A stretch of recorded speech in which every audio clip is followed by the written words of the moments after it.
On July 24, 1857, nearly all of Salt Lake City's residents gathered in Big Cottonwood Canyon to celebrate Anniversary Day.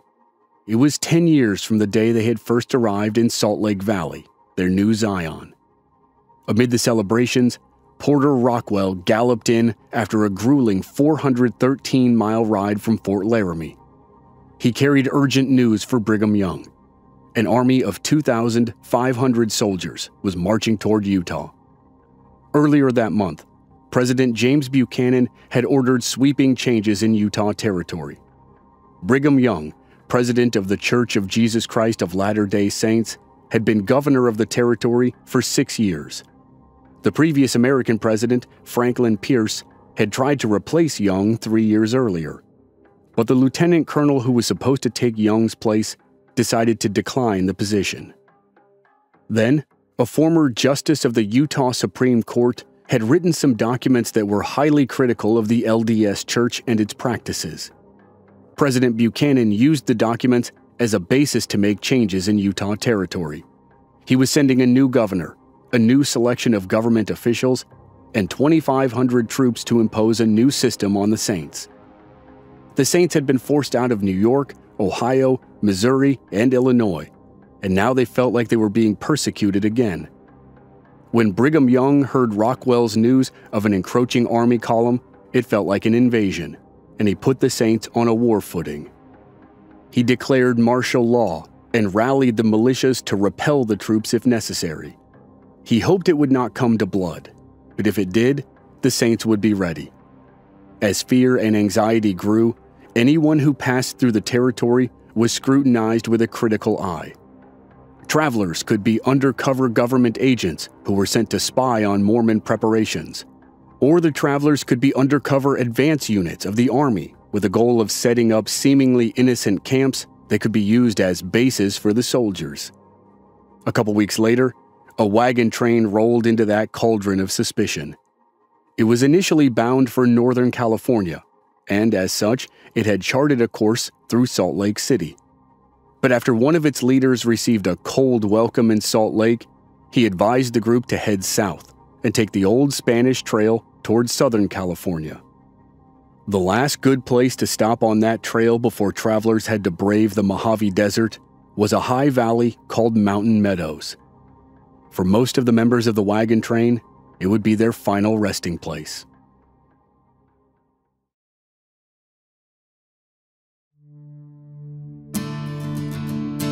From Black Barrel Media, this is Legends of the Old West.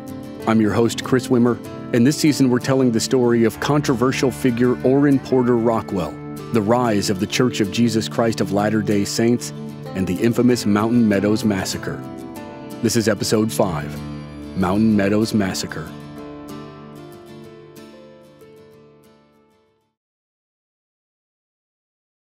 As the late summer of 1857 unfurled across Utah Territory, a thick air of anticipation and fear clung to everyone in the vicinity. Mormons were worried about the approaching soldiers. The Ute, the Shoshone, and the Bannock were worried about the increasing number of settlers on their land. And immigrants passing through Utah were worried about Mormons and Indians alike.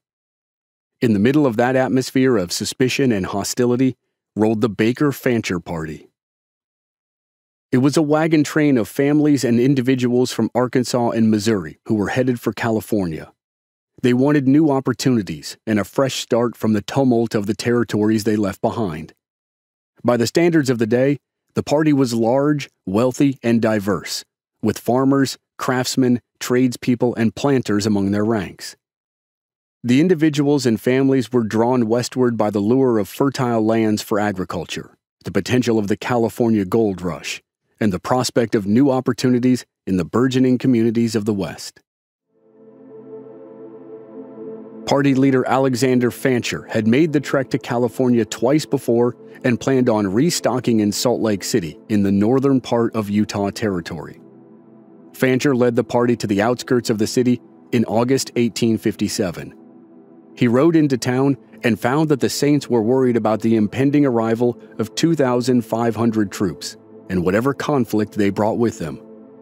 The Saints refused to sell supplies to the party because they were worried they would need all of their grain and goods for the fight to come. As a result, Fancher led the caravan south through the territory toward the old Spanish Trail, the road that had been blazed by legendary scout Kit Carson and the Fremont expedition. Instead of the route to Northern California, the Baker-Fancher party would take the route to Southern California. In doing so, they traded a brutal climb through the Sierra Nevada mountains for a punishing journey through the Mojave Desert. On the first Sunday of September, the Baker-Fancher party made camp at Mountain Meadows, a high-altitude valley that lay at the southern end of the Great Basin. It was part of a larger network of valleys that were surrounded by rugged mountains and steep canyons, which provided a natural barrier. Mountain Meadows was dotted with wildflowers and grasses that were fed by natural springs. It was the perfect spot to rest and allow the oxen to graze and drink their fill of water before beginning the trek through hundreds of miles of dry country on the final leg of the southern route to California. The party wasted no time setting up their encampment. They circled their wagons for protection, a common practice among traveling groups of the time. Inside the makeshift fortification, they erected tents, prepared cook fires, and saw to the needs of their animals. Children played in the grass and collected wildflowers, while the adults busied themselves with chores or took the opportunity to rest and socialize after the long journey from Arkansas and Missouri. The first few days at Mountain Meadows were marked by a sense of community and purpose. The party members were no strangers to the hardships of travel, but here in this oasis on the remote western edge of the Colorado Plateau, there was a brief respite. They baked bread, repaired wagons, tended to their animals, and prepared for the next phase of their journey. The evenings were filled with the sounds of laughter, crackling fires, and occasional melodies of songs or fiddles, all of which offered a stark contrast to the quiet of the night around them. In this instance, that quiet was the calm before the storm. The members of the Baker-Fancher party likely thought they had left the tension of Salt Lake City behind them. The city was 300 miles to the north, but the impending arrival of the U.S. Army in Utah Territory had heightened anxieties among the Mormon settlers across the region. In addition, the local Native American tribes, who had already been displaced and disrupted by the influx of settlers, viewed all traveling parties with suspicion and resentment. As the days passed and the animals of the Baker-Fancher party stocked up on food and water, the wagon train made plans to leave Mountain Meadows. But they were unaware of the watchful eyes that observed them from a distance. The meadow, with its lush grass and abundant water and protective canyons, had seemed a godsend to the weary travelers. But the isolation and tranquility that made it an ideal camping spot also made it a deadly place to suffer an ambush, if one could be properly coordinated in secret. The Baker-Fancher party's arrival, so soon after Porter Rockwell's news that an army was headed to Utah, had stirred deep-rooted fears in the Mormon settlers. Many of the party's members were Missourians, some of whom the Mormons said they recognized as the perpetrators of the massacre at Haun's Mill 20 years earlier. Whispered tales of old grievances, including the murder of Joseph Smith, rekindled old wounds. The Mormons' collective memory was haunted by violent expulsions and persecution. Their current leader, the man who had led them west to the New Zion, Brigham Young, had declared martial law. Whatever danger and trials they face now, the Saints were determined to protect their isolation and their sanctuary at all costs. As the Baker-Fancher party had moved south through Utah with their sizable wealth, which was evident in the cattle and goods they carried, they roused suspicion. Rumors spread like wildfire, suggesting the emigrants were actually secret agents of the U.S. government who were sent to spy on or even sabotage the Mormon stronghold. The belief was further fueled when some of the members of the party offered ill-timed jokes about the incoming federal troops, which were perceived as provocations instead of harmless banter. As the wagon train had made its way through the settlements on its way south to Mountain Meadows, minor disputes escalated into significant confrontations. Incidents of bartering gone wrong, accusations of theft, and misunderstandings over access to water and grazing lands heightened the already palpable mistrust. Each altercation added another layer of suspicion and painted the immigrants not just as unwelcome guests passing through Mormon land, but as imminent threats to the future survival of the church. The party's long stay at Mountain Meadows was seen as a final and overt threat. Every advantage that made Mountain Meadows a perfect place to rest and water and graze the animals also made it a perfect place that enemies of the Mormons wanted to occupy. With its natural barriers and resources, Mountain Meadows presented a strategic military advantage. Its location allowed control over southern access routes into the heart of Mormon settlements, making it a potential stronghold for any hostile force. The Mormons feared both a direct attack and the Baker-Fancher party using the meadow as a base to gather reinforcements and potentially collaborate with other anti-Mormon groups or the U.S. Army. In the shadow of those fears, a tragic logic took hold amongst the Mormon settlers. The defensive posturing by the Baker-Fancher party, interpreted through a lens of paranoia, seemed to confirm the worst fears of an imminent attack. The circle of wagons, a common precaution on the frontier, was seen as a fortress being erected in their midst. The laughter and songs of the immigrants, meant to uplift the spirits during a brief respite on a grueling journey, were heard as mocking jeers of an enemy camp. With tensions high and suspicions rampant, the situation at Mountain Meadows was a powder keg, and one of the party's cows was the unlikely match that lit the fuse. A cow strayed onto Mormon land. Starved and stressed, the settlers viewed the animal as divine providence in a time of need, and they slaughtered it and consumed it.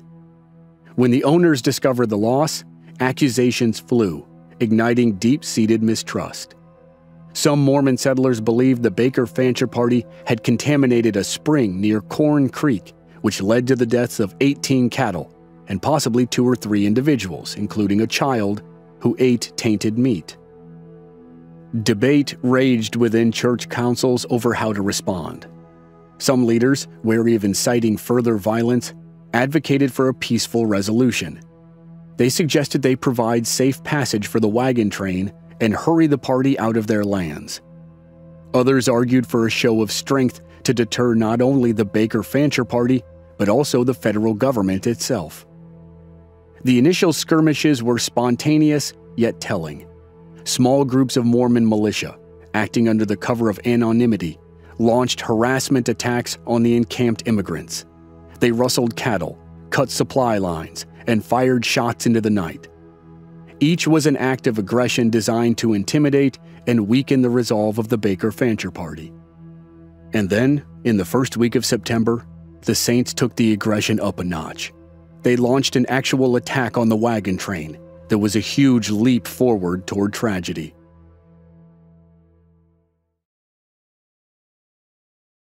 On the brink of departure from Mountain Meadows, the Baker-Fancher party faced an unexpected assault on September 7th. Disguised as Native Americans, members of a Mormon militia, alongside some actual Paiute warriors, launched a surprise attack. In defense, the party ingeniously reconfigured their wagons into a fortification. They dug shallow trenches and utilized the earth for cover, creating a formidable barrier against the attackers. Despite their quick thinking, the initial onslaught was deadly. It resulted in 7 fatalities, which the survivors hastily buried within their makeshift fortress. It marked the grim commencement of a siege that would extend for 5 days.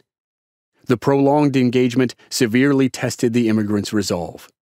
Isolated from essential resources like fresh water and game, and with their stockpiles of food and ammunition dwindling, the situation for the Baker-Fancher party grew increasingly dire. Meanwhile, the attackers faced their own turmoil. The cohesion among the Mormon leadership faltered as fear of exposure gripped the militia. Men worried that the Baker-Fancher party, crouched behind their encircled wagons, had recognized that many of their assailants were not Paiute warriors, but were instead white men. And worse, They feared that the embattled party would soon realize that those white men were, in fact, Mormons. The potential recognition of the assailants threatened to unravel the attackers' facade of anonymity. The realization precipitated a chilling decision. After 5 days of siege, assault, and harassment, a seeming answer to the Baker-Fancher party's prayers appeared on the horizon. On Friday, September 11, 1857, the attackers offered a kind of peace treaty. John D. Lee, a militia representative, and 2 militiamen brokered a truce with the Baker-Fancher party. With promises of safety under Mormon escort to the town of Cedar City, members of the party were coaxed out from behind their makeshift fort. They unwittingly walked into a meticulously planned ambush. The men were separated from the women and children, and each man from the party walked beside a member of the Mormon militia. As they were led away from their circle of wagons, a prearranged signal started the betrayal. At once, the militiamen turned their guns on the men and fired at point-blank range. Hidden militia members, concealed within the rugged landscape, unleashed a volley of gunfire on the women and children. One young survivor later recalled the savagery of the, quote, hideous demon-like yells that marked the onslaught. The orchestrated surprise spared only the youngest of the party, those who were deemed too innocent to bear witness.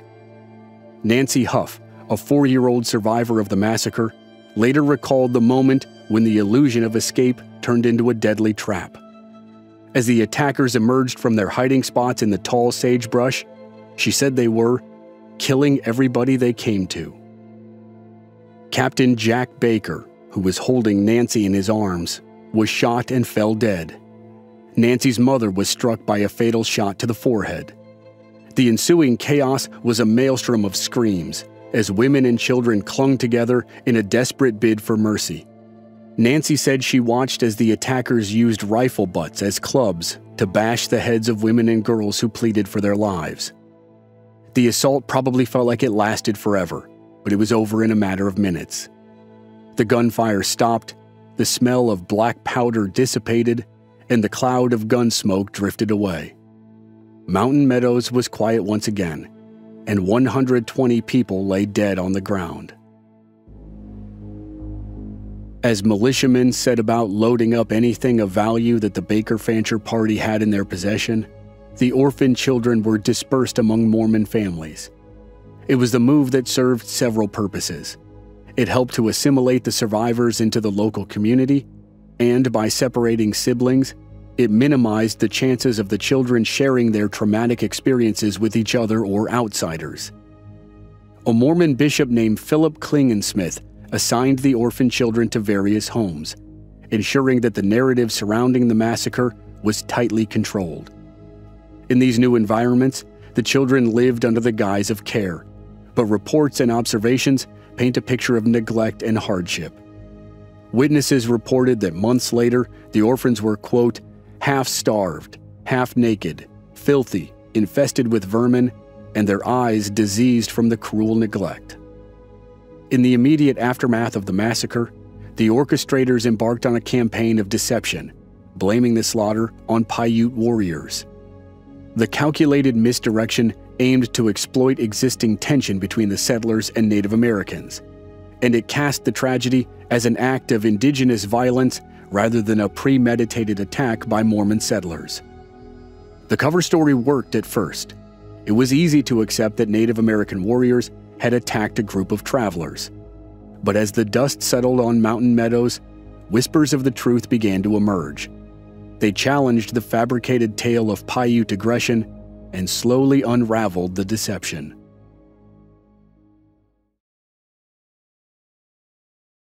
Initial probes into the tragedy faced significant hurdles. It was hard to separate the possible involvement of the Mormon militia from an attack by Paiute warriors, especially since they had actually worked together. The isolated and remote site, along with the close-knit nature of the local communities, further hindered evidence collection and witness testimonies. But that didn't mean that there were no witnesses, at least to the aftermath. It just so happened that a small group of Californians passed through Mountain Meadows not long after the attack. They were led by John Aiken and his brother Thomas, and they saw the unburied and decomposing bodies of women and children. John Aiken wrote an account of the scene, and it was published by the Los Angeles Star in October 1857. Less than a month after the event that would eventually be called the Mountain Meadows Massacre, the word was out to a wide audience, and there was more killing ahead.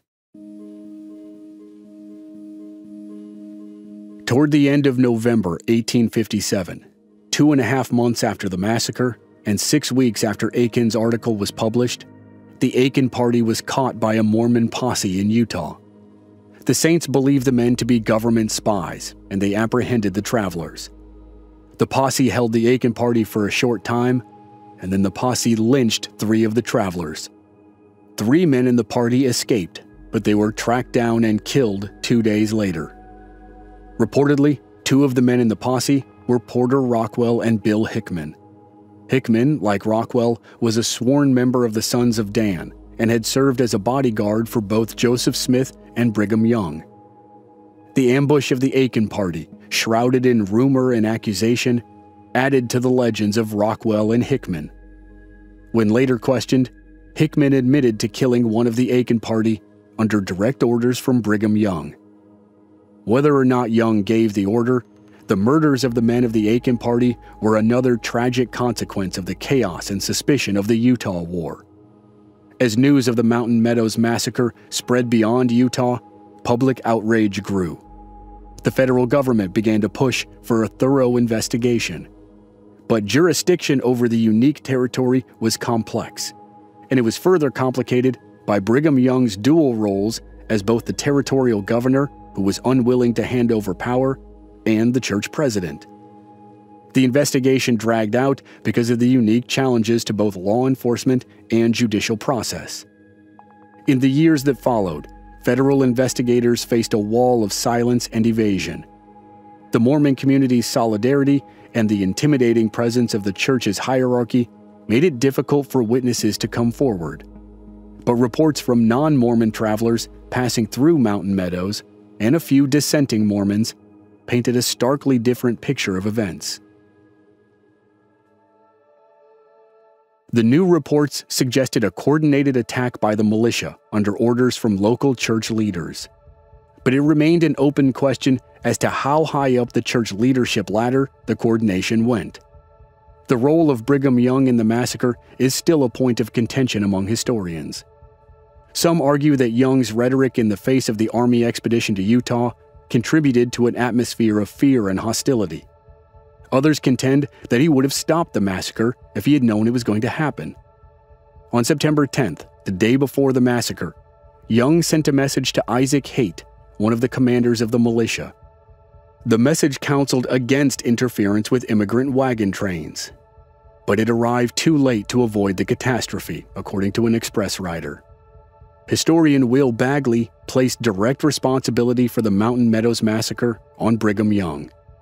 Bagley concluded that the evidence supports Young's involvement in inciting the attack, manipulating the Paiute chiefs, and ultimately attempting to shield the perpetrators from justice.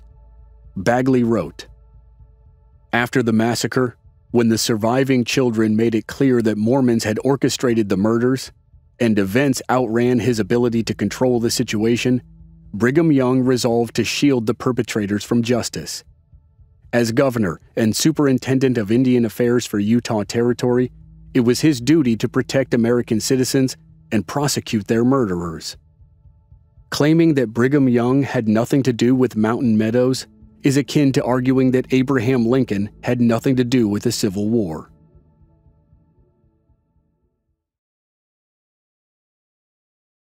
As investigations dragged on, the possibility of holding people accountable for the massacre kept falling. And then the investigation was halted altogether by the outbreak of civil war in 1861. For the next 4.5 years, the government was consumed with the action of war. And then for several years after that, it was consumed with reconstructing the nation. For more than a decade, the matter lay dormant.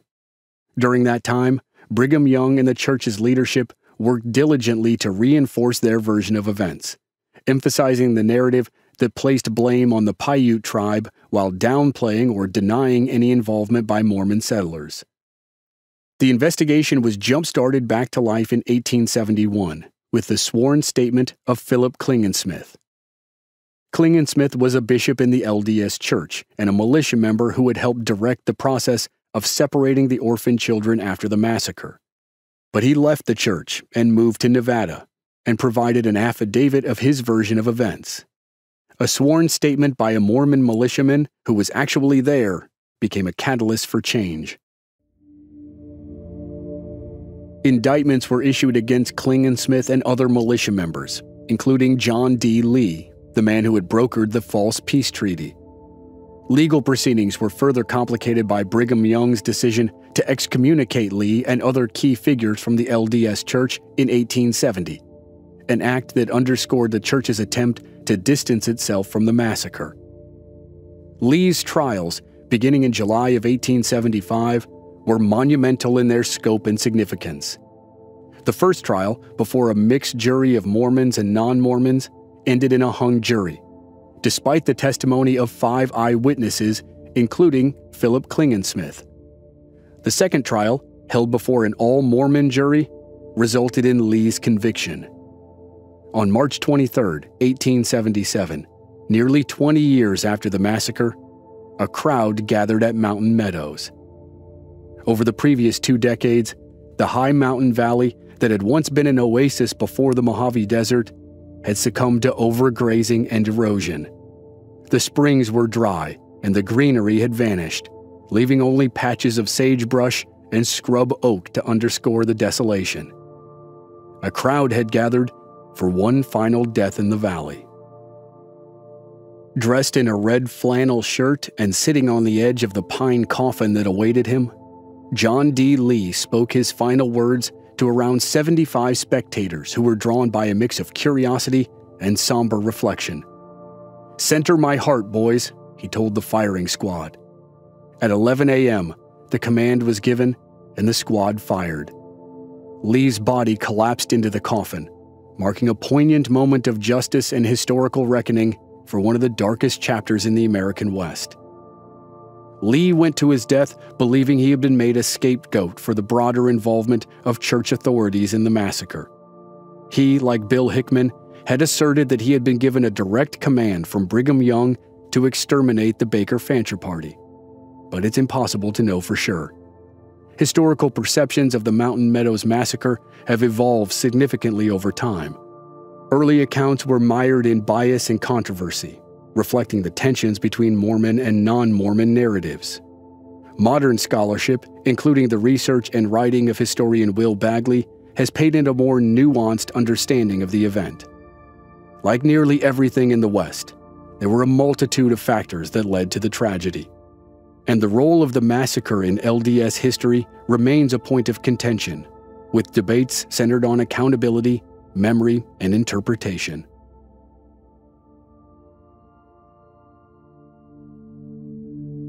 Next time on Legends of the Old West, we finish the story of Porter Rockwell, whose life takes a turn that might seem unexpected based on his previous experiences. The man who was once known as the Destroying Angel opens a hotel and brewery that becomes a beacon for travelers, and Porter becomes one of the richest men in Utah. The conclusion of the Orrin Porter Rockwell story is next week on Legends of the Old West. Members of our Black Barrel Plus program don't have to wait week to week to receive new episodes. They receive the entire season to binge all at once with no commercials, and they also receive exclusive bonus episodes. Sign up now through the link in the show notes or on our website blackbarrelmedia.com. Memberships are just $5 per month. This series was researched and written by Matthew Kearns. Original music by Rob Valier. I'm your host and producer, Chris Wimmer. If you enjoyed the show, please leave us a rating and a review on Apple Podcasts or wherever you're listening. Check out the website blackbarrelmedia.com for more details and join us on social media. We're at Old West Podcast on Facebook, Instagram, and Twitter. And all our episodes are on YouTube. Just search for Legends of the Old West Podcast. Thanks for listening.